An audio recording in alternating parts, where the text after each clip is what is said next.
بسم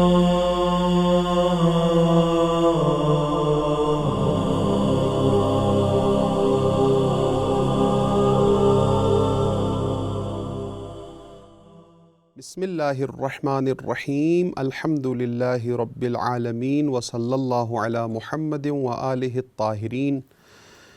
ناظرین گرامی، سورہ قصص کی تفسیر میں گفتگو چل رہی تھی اور ہم آیت نمبر 24 تک پہنچے تھے کہ جس میں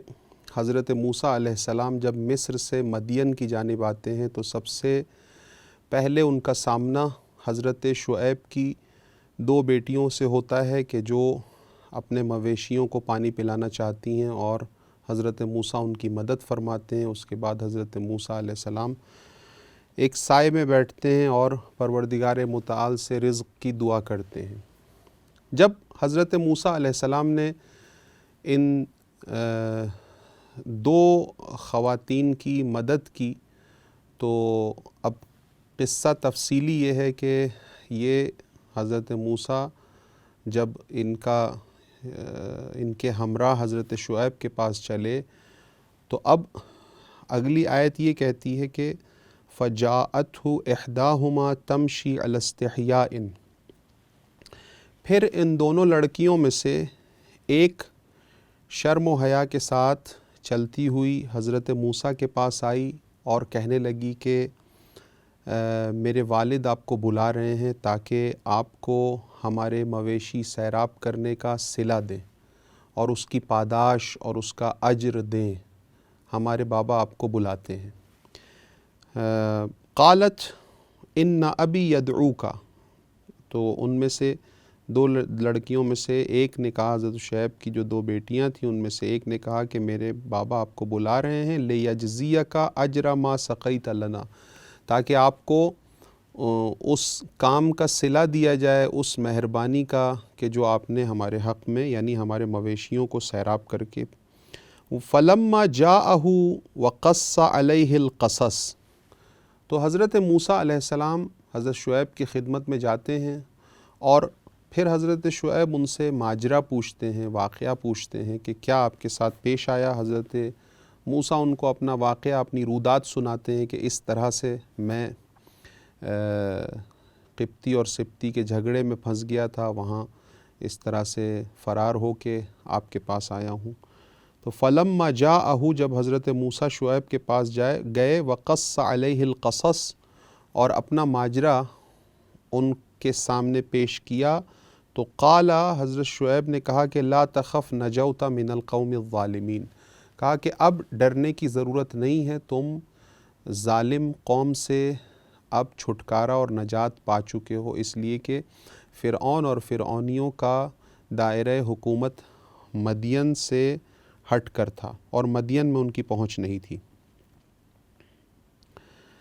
اس کے بعد والی آیت کہتی ہے قالت احداہما، آیت نمبر 26، قالت احداہما یا ابت استاجرہ ان خیر من استاجرت القوی الامین۔ جب یہ گفتگو ہونے لگی اور حضرت موسیٰ نے اپنا واقعہ پورا سنایا، حضرت شعیب نے ان کو کہا کہ اب تم قوم ظالم سے نجات پا گئے ہو، تو اس دوران یہ جو حضرت شعیب کی بیٹی تھی اس نے وہ یاد دہانی کرائی کہ بابا یا ابت استاجرہ، اے بابا ان کو اس کام کی اجرت عطا، یا ابت استاجرہ، اے بابا ان کو آپ ہمارے ہاں مزدوری پہ رکھ لیجئے،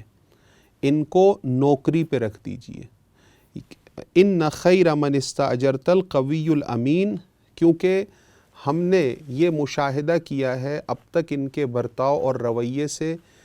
کہ ان میں 2 خاصیتیں ہیں، ہم یہ کام کی مہارت اور کام کی طاقت رکھتے ہیں، اور دوسرا امانت داری اور صداقت اور سچائی ان میں پائی جاتی ہے۔ تو آپ اس طرح سے ان کو نوکری پر، مزدوری پر رکھ لیجئے، کیونکہ ان میں یہ 2 خاصیتیں پائی جاتی ہیں۔ قرآن کریم جب بھی کسی کام کے لیے اس کی شائستگی کی طرف اور اس کی شرائط کی طرف اشارہ کرتا ہے تو دو خصلتوں کا ذکر کرتا ہے، اور یہ ہمیں سمجھاتا ہے کہ کسی کام کی انجام دہی کے لیے اگر آپ کسی شخص کو یا کسی متعلقہ شخص کو آپ بلا رہے ہیں، ہائر کر رہے ہیں، تو اس میں دو بنیادی خاصیتیں ہونی چاہیے۔ نمبر ایک، وہ کام جسے آپ اس سے لینا چاہ رہے ہیں وہ اس کام کی مہارت اور طاقت رکھتا ہو،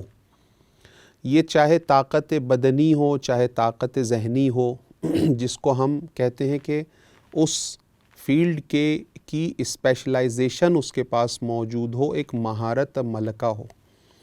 اور اس کو قرآن کریم نے قوی کے لفظ سے یاد کیا ہے۔ اور دوسری شرط یہ ہے کہ امین، یعنی وہ شخص کہ جس کو آپ کسی کام کے لیے اجیر کر رہے ہیں، نوکری پہ رکھ رہے ہیں یا بلوا رہے ہیں، وہ امانت دار اور سچائی اس کے اندر پائی جانی چاہیے۔ یہ جہاں ایک شرط فاقد ہوئی وہاں تباہی آنی شروع ہو جاتی ہے۔ اگر کوئی شخص کام نہیں جانتا، بھلے سے اس میں سچائی اور امانت داری کتنی ہی کیوں نہ ہو، اگر آپ کسی کو اپنا گھر بنوانے کے لیے لے کے آئیں تو وہ چاہے کتنا ہی دیندار، سچا، امانت دار ہی کیوں نہ ہو، اس کو گھر بنانا نہیں آتا تو وہ برباد کر دے گا۔ اور اسی طرح سے اگر آپ کسی مہارت والے شخص کو لے کے آئیں، گھر بنانے کو اچھا جانتا ہے،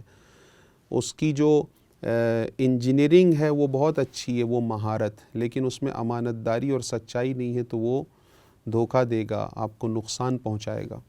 تو حضرت موسیٰ، حضرت شعیب کی جو دختر نیک اختر نے تقاضا کیا کہ بابا آپ انہیں کام پہ رکھ لیجئے، ان میں دونوں خصلتیں موجود ہیں۔ اور یہی بات حضرت سلیمان کے واقعے میں بھی پائی جاتی ہے کہ حضرت سلیمان نے جب کہا کہ کون میرے لیے تخت بلقیس لے کے آئے گا، تو ادھر سب سے پہلے جو اٹھا، قال عفریت من الجن انا آتیک بہ قبل ان تقوم من مقامک، کہ ایک بہت بڑے جن نے کہا حضرت سلیمان سے کہ قبل از اس کے کہ آپ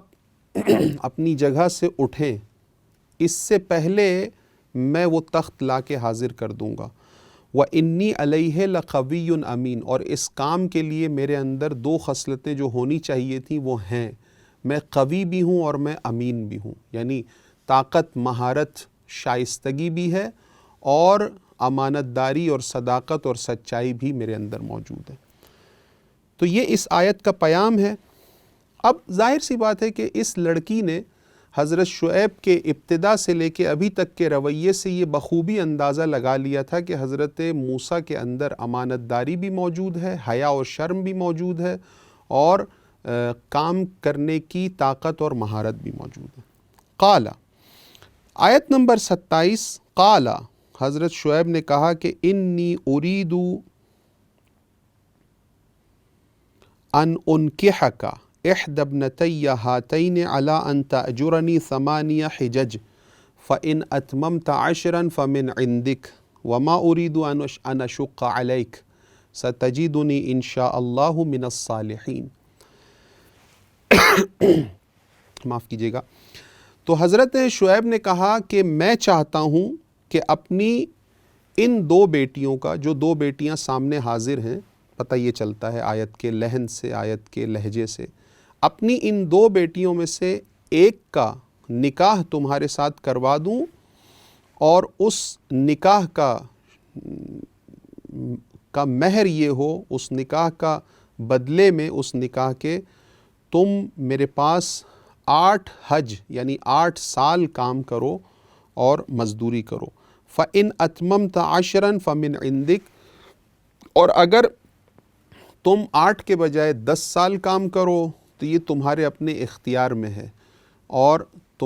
تم پر کوئی سختی اور مجبوری نہیں ہے، لیکن اگر 10 سال کام کرنا چاہو تو کیا ہی بہتر ہے، لیکن 8 سال ضروری ہیں۔ ترجمہ دیکھیے آیت کا۔ قال،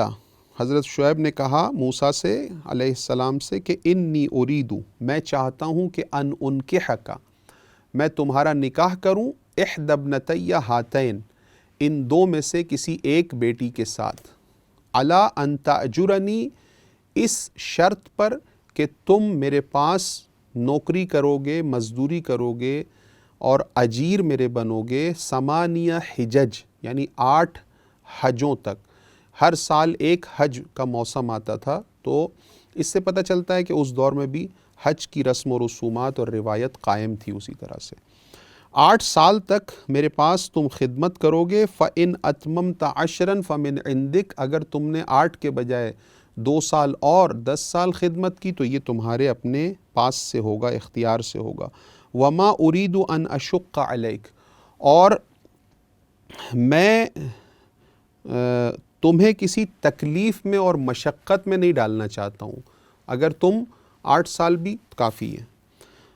سَتَجِدُنِي إِن شاء اللَّهُ مِنَ الصَّالِحِينَ، تم انشاءاللہ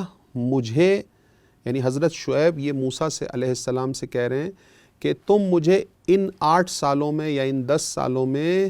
اچھا شخص پاؤ گے، صالح پاؤ گے، نیک پاؤ گے، اور میں مجھے کسی قسم کا خطا کار نہیں پاؤ گے۔ قال ذلك بيني وبينك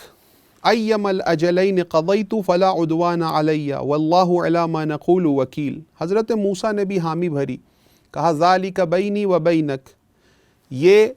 ہمارے اور آپ کے درمیان معاہدہ طے پایا، یعنی کوئی گواہ ادھر نہیں تھا، عام طور پہ گواہ ہونا چاہیے۔ حضرت موسیٰ نے کہا کہ ہمیں آپ پہ اعتماد ہے، ذالک بینی و بینک، یہ معاہدہ میرے اور آپ کے درمیان طے پایا، ایم الاجلین قضیت فلا عدوان علیہ، میں ان دونوں مدتوں میں سے چاہے 8 سال چاہے 10 سال جس کو بھی پورا کروں میرے اوپر کوئی سختی نہیں ہوگی یا میرے اوپر کوئی کسی قسم کا دباؤ نہیں ہوگا۔ واللہ علی ما نقول وکیل، اور ہمارے اس معاملے اور معاہدے میں اور ان کی شرائط پہ گواہ خداوند متعال ہے، ہم خداوند متعال کو